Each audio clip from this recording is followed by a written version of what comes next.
বাংলাদেশকে কারা নাকি ভাই বিক্রি করতে চাচ্ছে। বিস্মিত এক দোকানি বলে, একই কথা, হায় আল্লাহ, বাংলাদেশকে মাপতে লাগবে কত বড় দাড়ি পাল্লা। সুর দিয়ে বলো। হ্যাঁ, তাহলে আমি তখন একটু সুর দিয়ে বলো। আপনাকে আমি ঘরে গিয়ে সুর দিয়ে বলবো। হ্যাঁ। এখন হ্যাঁ, ঘরে তুমি গানের সুর দিয়ে বলো। সুর দেওয়া আছে, এটা সুর করেছি এবং আমরা বিভিন্ন কালচারাল অর্গানাইজেশন যখন গিয়েছিলাম আপনার পক্ষে, এটা আমি আপনার বাসায় গিয়ে সুর দিয়ে শোনাবো। এখন একটা বাহ। প্রশ্ন, এগুলো সেটা সবাই হচ্ছে, শুনতো। আপনি খেয়াল করেছেন ল্যান্ড বাউন্ডারি এগ্রিমেন্ট সাইনিংয়ের সময় কোনো ধরনের প্রতিবন্ধকতা ছাড়া ভারতের প্রত্যেকটা এমপি আপনাকে সমর্থন দিয়েছে। ভারতের প্রত্যেকটা এমপি আপনাকে সমর্থন দিয়েছে এবং বোঝা যায় ভারতে আপনার গ্রহণযোগ্যতা কতখানি। এটা যদি ব্রিটিশ আমল হতো আর আপনি যদি নির্বাচন করতেন, ফলাফল ভারতের জন্য কী হতো কে জানে।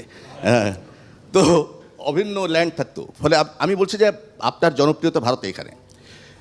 বহুদিন ধরে আমরা BBIN এর কথা শুনেছি এবং আমার খুব